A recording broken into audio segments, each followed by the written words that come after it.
It is the first T20 International live from Queen's Sports Club. It is Zimbabwe versus Pakistan. Yeah, we've given you a couple of days off, but now we're into the T20s. We revisit the ODIs. 3 of them were played. Zimbabwe won the first one by 80 runs. Pakistan bounced back emphatically to win by 10 wickets, and then winning the series in the third ODI by 99 runs. But it's T20 time, and there's 3 of them. One today, the next one is on Tuesday, and the next one is on Thursday.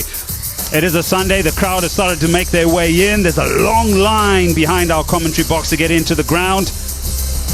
And we're so excited for this encounter between Zimbabwe and Pakistan, and so will that crowd. Deck chairs. I mentioned it is a weekend, so the young will be also in. It's a day off away from school. It's the weekend, and then into the workday tomorrow. We're playing on pitch number 7 today, and there's a look at it. It looks very dry, but it also looks quite compact. A few days ago, cloudy conditions, but the last 2 days we've had really hot, warm, dry conditions out here in Bulawayo. So on face value, it looks a pretty good one. Average first innings total on that surface is 155, batting first. And I understand some have made their way from neighboring countries, from Botswana, South Africa, Zambia, to come in and watch Pakistan. Also, some have also made their way to watch the home side from Harare and neighboring cities. I was out there with the 2 captains, and Salman Aga called correctly. It was a head, and he had no hesitation to bat first. We'll start with the Zimbabwean side. Just one change from their last T20 International, with the Wellington Langton, Musteri and Percy Cesara will take care of that formula. Days off for Zimbabwe and Pakistan. Mohammad Rizwan not part of the squad here, so the intentions of giving these young players more opportunities as they rebuild their T20 side. It hasn't had good results in the recent past, so let's get into that quick conversation of how the long boundary to the leg side.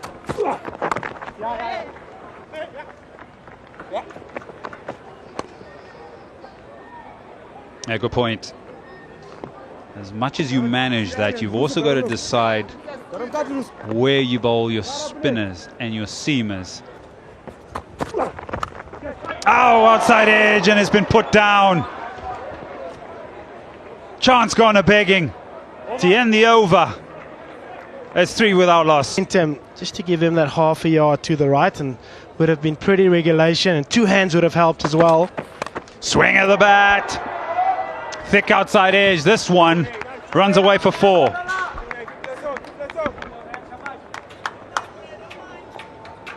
Yusuf, he's been using the option to give himself room. He's been very proactive at the crease so far in his innings. Once again, backs away, uses the bounce and pace of Muzarabani, up and over.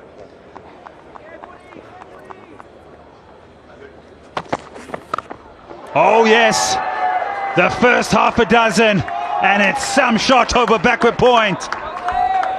Wow, we just talked about that being the longer boundary today, and that sort of strike from Yusuf made it look very close indeed.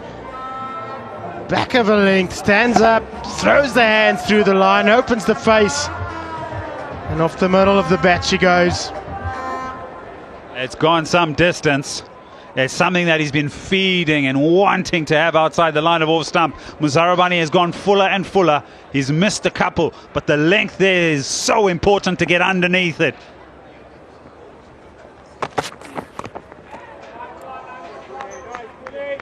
That's the end of the over. Shimbula were the previous top 3. Ngarava given a second now.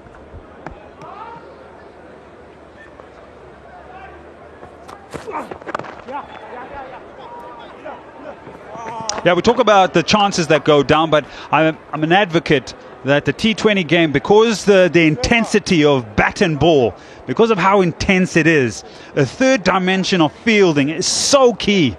You're only out there hour 20, hour 30 maximum. You've just got to be switched on all the time, saving 10, 15, 20 runs in the field, taking catches and opportunities as and when they're presented.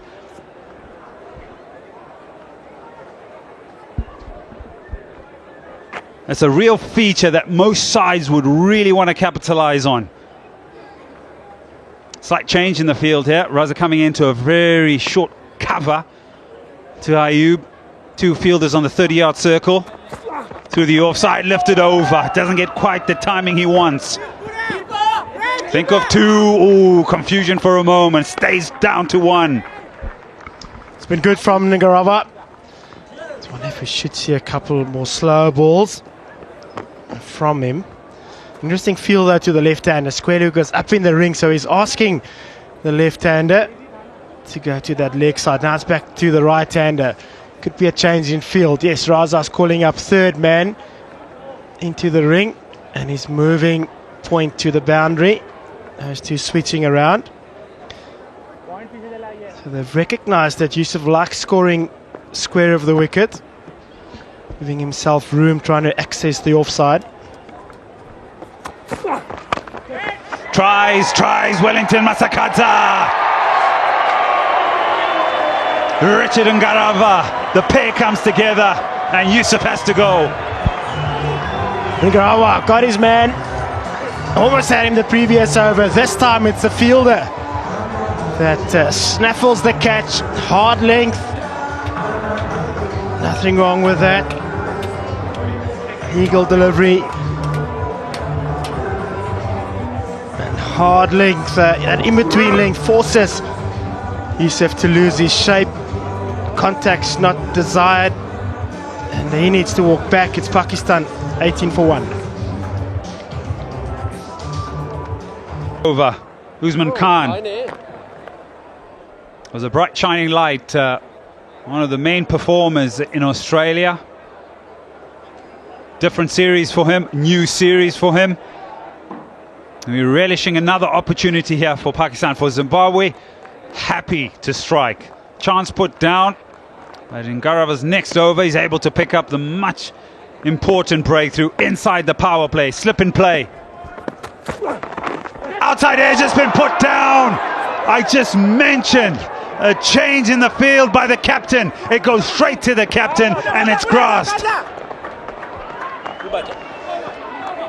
Richard Ngarava is on fire today, creating chances, and it's just his fielders that are letting him down at this stage.